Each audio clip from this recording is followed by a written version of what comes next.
Cet épisode a été enregistré le 19 novembre 2023.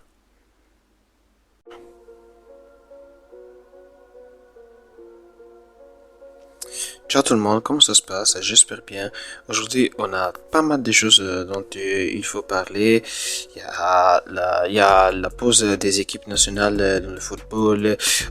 Il vient de finir le Grand Prix de Formule 1 de Las Vegas qui nous a donné beaucoup de surprises. Il y a aujourd'hui la longue course du Grand Prix du Qatar, les avant-derniers Grand Prix du mondial du MotoGP. On a la finale des ATP Finals dans le tennis et dans le basket. La NBA tourne toujours et on a un cas déjà, un grand cas qu'il faut analyser. Donc, sans perdre du temps, on se lance. Et on est là, on commence tout de suite en parlant pas du football, mais je vais commencer avec le basket parce que je vais analyser la situation d'une équipe qui au début de la regular season, elle était donnée comme l'un des possibles favoris, ou comme l'un des contenders pour le titre NBA. Et pour le moment, ils sont pas en train de jouer à ce niveau-là. Je parle bien de Golden State Warriors, la dernière dynastie qu'on a vue dans les dernières années et qui là maintenant ils sont en très grande difficulté. Ils sont à 6 défaites consécutives et ils sont dans la conférence Ouest, ils sont 10e et ils sont proches des Clippers qui sont 11e derrière eux. Et donc, qu'est-ce qui se passe à Golden State? On cherche de l'analyser tout de suite. Déjà, qu'est-ce qu'on peut analyser des Golden State? On regarde déjà les statistiques. On peut voir que comme points par match, c'est pas un grand problème. Ils sont un peu au milieu de la ligue. Ils sont 15e, vraiment parfaitement au milieu de la ligue comme points faits par match. Et comme tir effectué par match, ils sont 4e, donc ils essayent beaucoup de tirs, mais on connaît le système de Golden State, c'est un système qui va très rapide, qui va pour courir beaucoup et qui va pour essayer de faire beaucoup de shoots. Et par contre, comme réussite, ils sont entre les dernières, ils sont 23e dans la ligue pour réussite de ces tirs. Donc eux, ils essayent beaucoup de tirs, mais par contre, ils n'arrivent pas à faire un bon pourcentage. Et c'est pour ça, il faut dire aussi, les pourcentages des Golden State Warriors, ils sont entre les pires de la ligue. Ils sont 25e ou 26e autour de là. Donc c'est ça. Donc déjà c'est ça le problème. Le problème c'est que on essaie beaucoup de tirs parce que le système il te permet de faire beaucoup de tirs, mais après les shooters il répond pas présent. Et donc là c'est déjà un motif du problème des Golden State Warriors, les shoots qu'ils n'entrent pas. Et pourquoi ils n'entrent pas? Parce que on n'a pas les shooters qui mettent les shoots. Et en particulier, je parlerai après de Klay Thompson, mais ça concerne un peu tout le monde. Même pour les rebonds, quand même, il n'y a pas énormément de problèmes pour Golden State parce que pour rebond prise, et les Golden State Warriors ils sont 3e et ils sont même premier, deuxième, ils ont les mêmes rebonds que les Utah Jazz comme rebond offensif prise. Donc c'est pas énormément un problème des big men, mais c'est vraiment un problème, je pense, des shooters. Et donc là, je m'adresse en particulier à Klay Thompson. Klay Thompson, il faut se dire, après la double blessure, dans les années, il a perdu en fait son explosivité, il a perdu une grande partie de son jeu. Déjà défensivement, ça se voyait qu'il n'était pas les mêmes Klay Thompson qu'avant, mais là maintenant offensivement, si tu mets pas les shoots, ça commence à devenir dur. Il y avait un Klay Thompson qui il arrivait à marquer 30, 32, 37 points dans un carton, et là maintenant Klay Thompson, il arrive à marquer que 5 points dans un match. Donc là, vous voyez, c'est chaud. Si ton meilleur shooter, il est comme ça, à côté de Steph Curry, parce que là, j'arrive à un autre problème ni Draymond Green ni Kevin Looney se prennent des shoots. Donc les deux ensemble, ils peuvent pas jouer en fait offensivement parce qu'ils étaient trop limités. Tu joues 3 contre 5 en fait, parce que oui, Draymond Green, on peut dire grand passeur et tout, il lit bien les jeux et tout, mais à bout d'un moment, il faut avoir quand même une périculosité offensive. Il faut que les défenseurs, ils savent que tu peux prendre des tirs et que tu peux mettre ces tirs-là, chose que Green et Looney ne font pas. Donc, ça devient plus compliqué ça.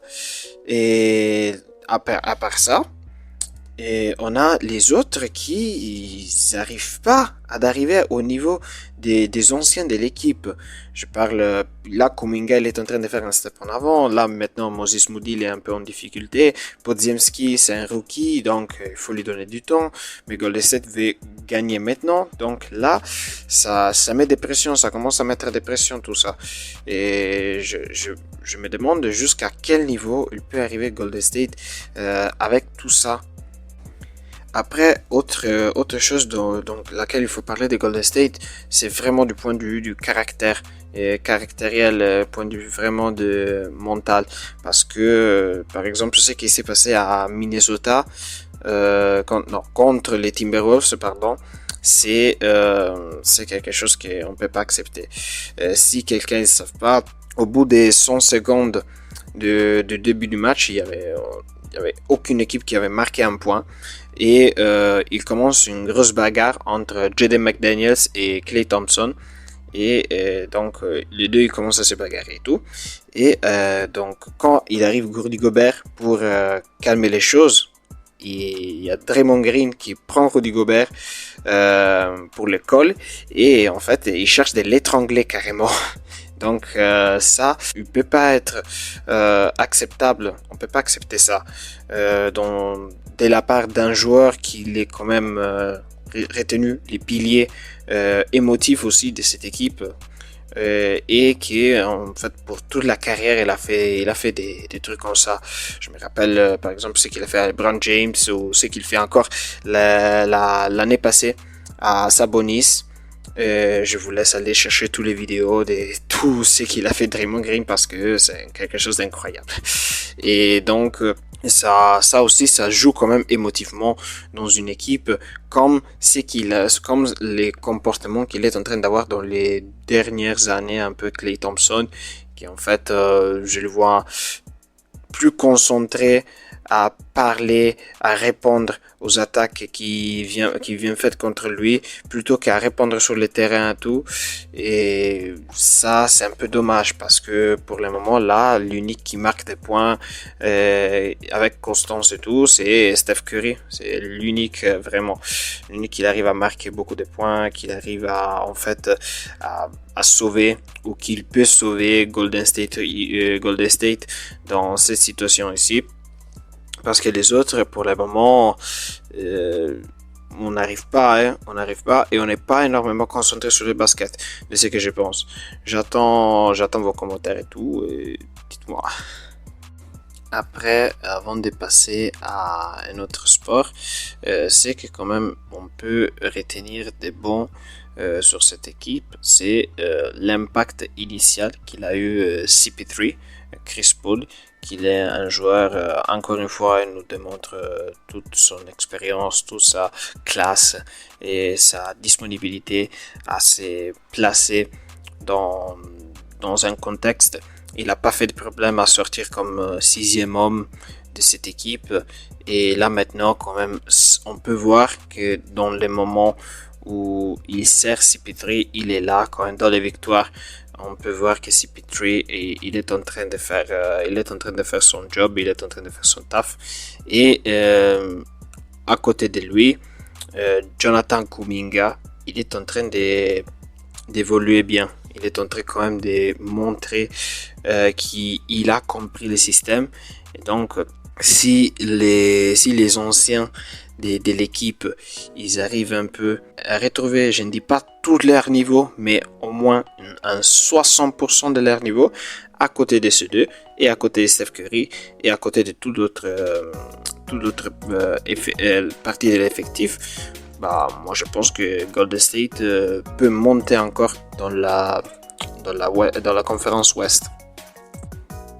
Là maintenant, on passe au football et je voulais parler un peu des équipes nationales parce que on peut dire qu'il y a quelque chose dans lequel on peut parler, comme par exemple les matchs qui sont en train de jouer les équipes européennes pour se qualifier au championnat européen, où déjà on peut voir pas mal des équipes qualifiées et disqualifiées, comme par exemple la Norvège. Encore une fois, la Norvège n'arrive pas à exploiter tous les talents qu'ils ont avec Odegaard et Hollande en premier, et ils n'arrivent pas à atteindre un grand événement pour les équipes nationales. Et ça, c'est dommage. C'est vraiment dommage. Je pense que c'est un peu de l'inexpérience de côté de cette équipe, la Norvège.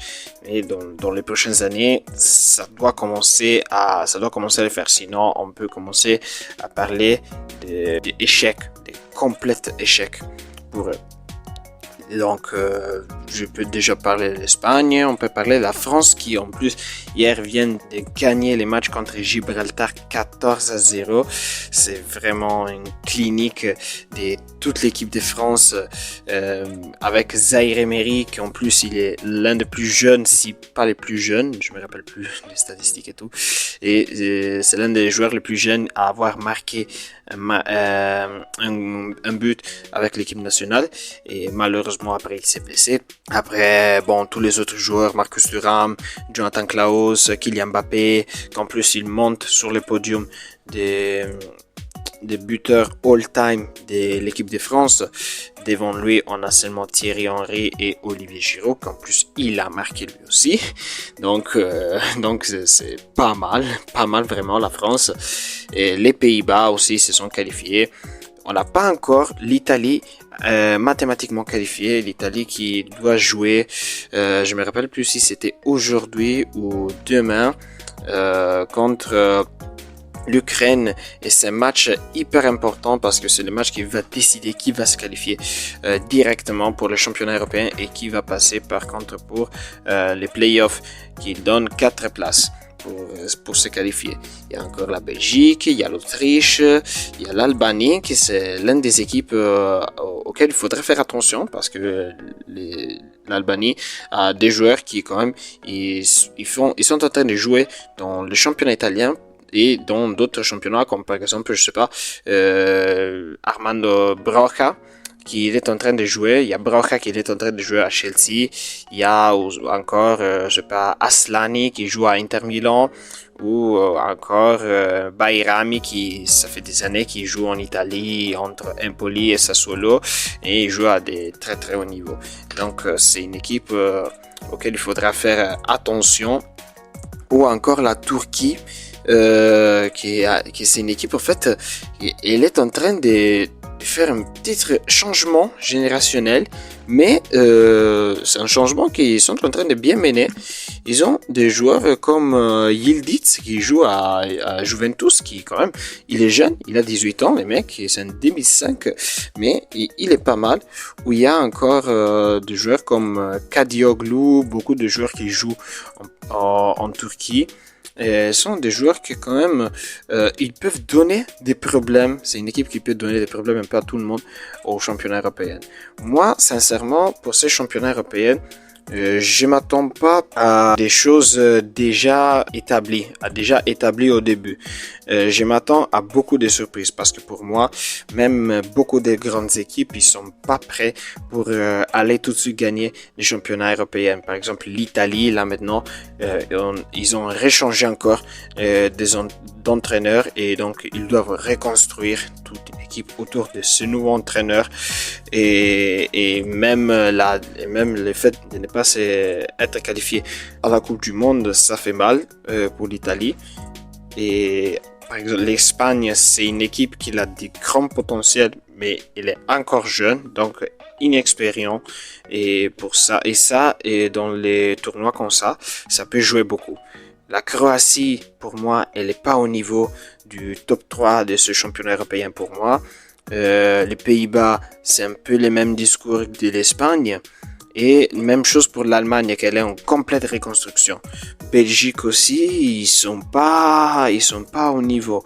Aussi, ils ont une équipe jeune, ils ont recommencé avec un nouveau cycle.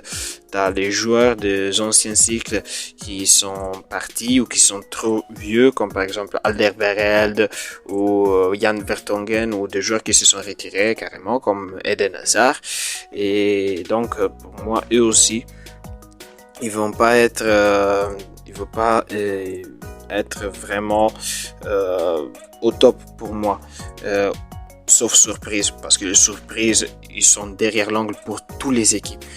Mais pour moi, les 3 équipes les plus fortes pour ces championnats européens sont la France, qui est une équipe qui, bon, ça fait 5 ans qu'elle domine, quasiment 10 ans, excusez-moi, parce que bon, ça fait quand même depuis l'Euro 2016 qui jouent à des très très hauts niveaux.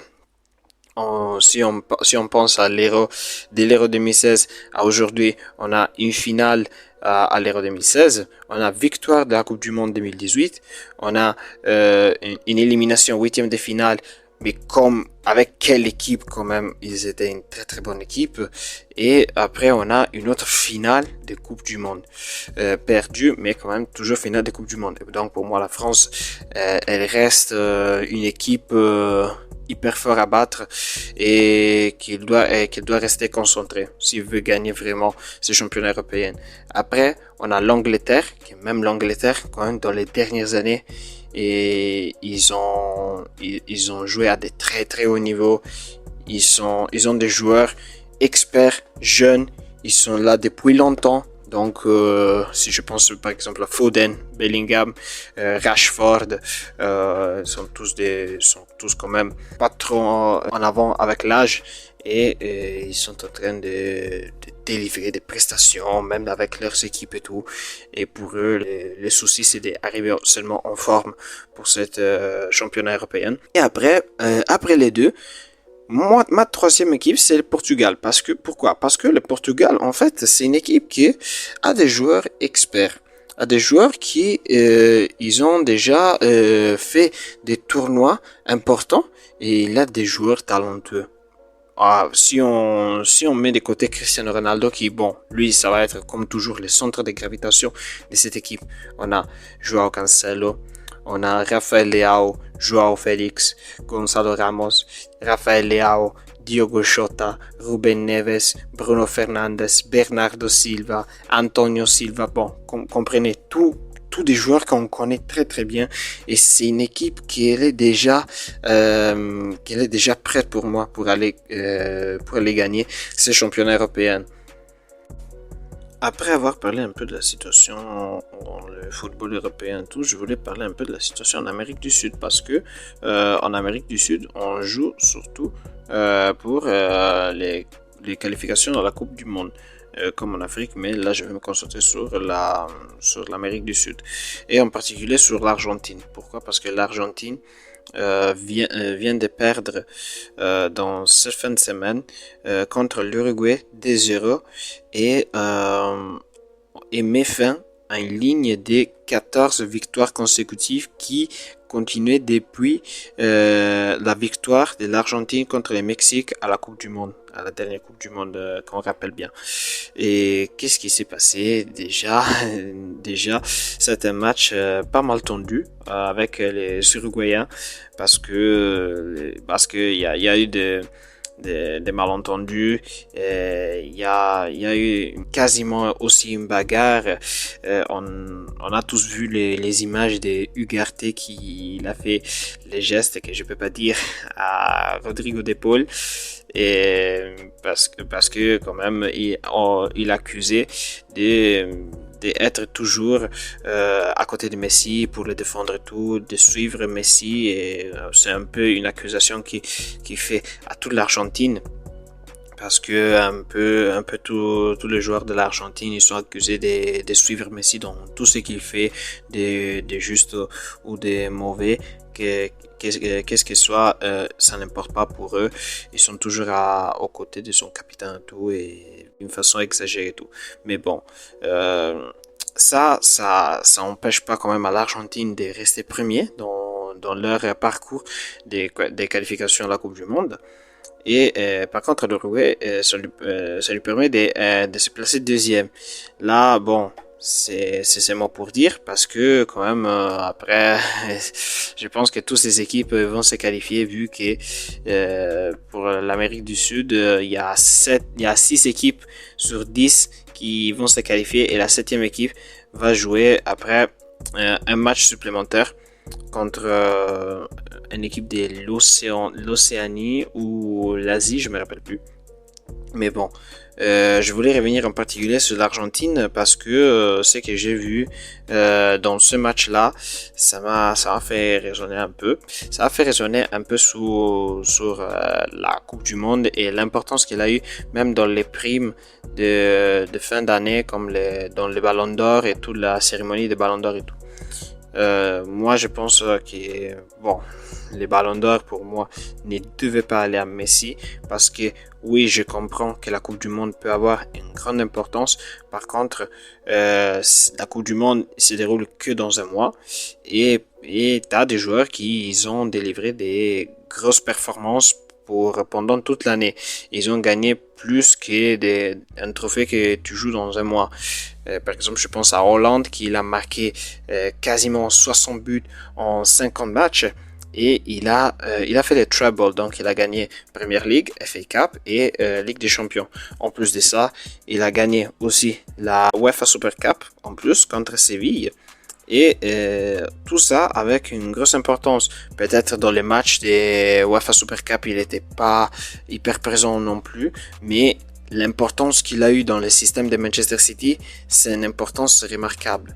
Je ne dis pas Mbappé parce que Mbappé quand même, il a fait à peu près les mêmes parcours de Messi, oui. Peut-être il a eu un impact plus grand dans le PSG, mais moi je pense que après le trophée devait vraiment aller à Hollande et le trophée des gardiens, je pense que le donner à Emiliano Martinez, c'est un peu irrespectueux par rapport à les saisons qu'ils font tous les autres gardiens. Je pense à Courtois, je pense à Onana, je pense encore à Ter Stegen, je pense à plein d'autres gardiens, au moins 4 gardiens qui ont fait une saison meilleure que celle d'Emiliano Martinez ou encore Ederson par exemple. Et donc, ouais, je voulais parler un peu de l'Argentine pour me concentrer sur en particulier l'importance qu'il a eu dans la Coupe du Monde dans l'assignation des primes de fin d'année. Là maintenant, je vais parler de la Formule 1 parce que je viens de voir les Grands Prix de Las Vegas qui s'est déroulé ce matin.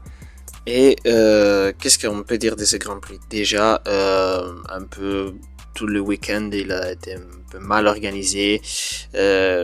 Il y a eu tout un travail de communication et tout sur les réseaux sociaux, les spectacles, style américain, tout très très beau. Mais à la fin, l'organisation du Grand Prix, c'est un peu à revoir ça. Si je pense au fait que Carlos Sainz a dû changer sa batterie et donc partir 10 places en arrière par rapport à la qualif qu'il a fait pour un problème de la piste, vraiment, c'est vraiment hyper dommage, c'est grave dommage ça. Ou si je pense c'est moi tout ce qui s'est passé pendant le Grand Prix de Las Vegas avec la police et les supporters, et vraiment ça pouvait gérer ça beaucoup mieux. Mais bon, à la fin, on a eu la course à la fin. Et ça a été une course très très intéressante. Déjà, dommage pour McLaren, ils ont rien compris dans ce week-end ici. Et en plus, Lando Norris, il fait une petite erreur. Il a fait une petite erreur qui lui a emmené à à se retirer. Là, on mène à se retirer. Donc, c'est grave dommage ça pour Lando Norris, mais même pour Oscar Piastri, qu'il était arrivé à récupérer une position jusqu'au podium. Mais à la fin, l'équipe le renvoie au box, il le rappelle au box pour lui changer les pneus et à 6 tours de la fin. Et donc, ça aussi, c'est grave dommage. Donc, McLaren, vraiment, ce week-end, c'était pas pour eux. Qu'est-ce qu'on peut dire par contre de Ferrari? Ferrari, ils ont tout interprété au mieux. Leclerc, il a fait l'une de ses meilleures courses, je pense, de l'année. Si pas la meilleure course de l'année. Parce que il a été hyper compétitif. Il a joué même pour la victoire, il a couru même pour la victoire. Il était là avec Verstappen et jusqu'au au tour 37 à peu près, il était quand même là. Il jouait avec Verstappen pour la victoire. Et après les dépassements qu'il fait à la fin sur Perez, c'est quelque chose d'incroyable. C'est quelque chose d'incroyable. Au dernier virage possible, il entre à l'intérieur des Perez, il fait un dépassement c'est vraiment quelque chose d'incroyable. Et ça, c'est hyper important, même pour la Coupe du Monde constructeur, parce que là, maintenant, Ferrari est à 4 points seulement de Mercedes, qui, eux, par contre, ils ont pas eu la chance, déjà.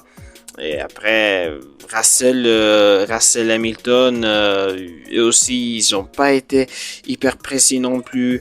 Sainz, il a bien fait, il a bien remonté les places, il avait le rythme lui aussi. Après, qu'est-ce qu'il faut dire encore? Bon week-end pour Aston Martin. Avec Alonso et Stroll il remonte de la 19e place, il arrive 5e, c'est quelque chose aussi incroyable. On n'en parle pas beaucoup quand il fait bien, mais Lance Stroll, il est en train de se reprendre dans cette fin de saison. Il n'a pas été vraiment mauvais là maintenant par rapport à toute la saison qui vient de passer là et qui va finir à Abu Dhabi avec le prochain Grand Prix. Et bien aussi Alpine avec la 4e place d'Esteban Ocon. Je sais pas si vous avez vu la course ou les highlights, mais il y avait un moment où vraiment je pense en Alpine ils ont eu très très peur. La bagarre entre Gasly et Ocon et ça a eu des rappels de l'Australie, de ce qui s'est passé au début de l'année ou encore en Hongrie. Et ça aussi, vraiment en Alpine, une autre double DNF, ça allait être trop pour tout le monde. Et dommage pour Williams qui a été très très compétitif pour toute la course, ou au moins au début de la course. Après, pour des erreurs de stratégie, ils n'ont pas continué à être assez compétitifs. Et les autres équipes, en fait, bon, c'est pas les mêmes niveaux, mais bon, on les a pas vus. On n'a pas vu énormément AlphaTauri, on n'a pas vu énormément Alfa Romeo et on n'a pas vu énormément As. Ça, c'est ce qu'il faut dire. Après, il faut parler aussi de la MotoGP qui dans ce week-end va en Qatar à Losail où la Formule 1 est déjà passée. Et j'ai vu la sprint race hier et qu'est-ce qu'il faut dire? Il faut dire Jorge Martin a gagné bien sûr, mais il a été surtout hyper agressif et Bagnaia il a pas aimé beaucoup ça, il faut dire ça. Il a dit qu'en fait il n'a pas aimé l'agressivité des Martin et qu'il a risqué vraiment de chuter quand il a fait son dépassement, son overtake. Et par contre, faut dire hier Martin, il était très très rapide. Il avait les rythmes. Bagnaia, il était pas assez rapide comme Martin. Il a préféré garder sa 5e place pour éviter de tout perdre. Parce que là maintenant Martin, il est à 7 points des Pecco. Et qu'est-ce qu'il faut dire encore? Il a couru très très bien. Alex Marquez aussi. Lui aussi il a un bon rythme et je sais pas si l'année prochaine il va pouvoir faire la compétition pour les titres parce que peut-être il n'aura pas la moto de même niveau. Mais avec à son côté son frère Marc Marquez, il va pouvoir apprendre pas mal de choses. Et c'est pas comme quand il était arrivé en Honda, Alex Marquez, mais là les choses sont un peu changées. Alex Marquez, il a évolué beaucoup mieux et il va faire la compétition avec son frère dans la même écurie, et ça c'est très très intéressant. Qu'est-ce qu'on peut dire de Luca Marini qui partait hier premier et qui aujourd'hui aussi part premier. Il a perdu des places, mais quand même à la fin il a fait une bonne course à se défendre parce que lui aussi il n'avait pas les rythmes et tout. Et des autres vraiment je me rappelle pas honnêtement. Les Zarco on l'a pas vu énormément. On a vu Marquez avec toujours son style de conduite très très extrême, ou aussi Brad Binder. Les deux ils sont en fait les plus extrêmes, les plus agressifs quand on parle des styles des guides de la moto. Et après les restes on va savoir ça entre aujourd'hui et les fins de semaine qui va nous emmener au Grand Prix de Valencia, les derniers Grand Prix où on va décider qui va être les champions du monde de MotoGP. On passe au tennis maintenant parce que aujourd'hui c'est la journée de la finale des ATP Finals entre Jannik Sinner et Novak Djokovic. Qu'est-ce qu'il faut dire? Déjà, Sinner, il a fait un parcours incroyable. Il a gagné tous les matchs des ATP Finals, il n'a rien perdu. Il avait quitté avant les tournois de Bercy à Paris, mais maintenant il est arrivé à ces ATP Finals en format en fait MVP. MVP, c'est incroyable.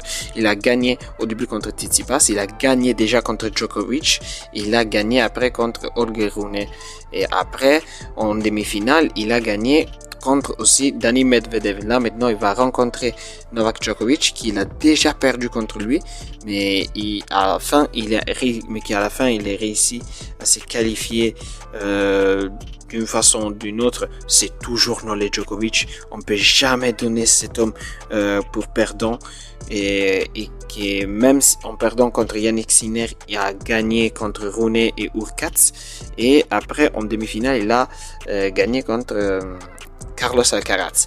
Carlos Alcaraz qui, bon, il aura la possibilité de gagner d'autres ATP Finals, mais là, pour le moment, Jannik Sinner, il est en train de jouer à un niveau incroyable. Si je dois voir sur le point de vue de la forme actuelle, ce qui me convainc le plus, c'est Jannik Sinner. Mais après, Djokovic, même s'il a 38 ans, 40 ans, et là maintenant il a 36 ans, mais même s'il a 40 ans, moi je ne donne jamais comme perdant, parce que c'est toujours Novak Djokovic. Il nous a toujours montré qu'il peut gagner. Il a déjà gagné les tournois de Bercy où Sinner il s'était retiré, et là il arrive aux ATP Finals en finale, pas pour perdre du tout.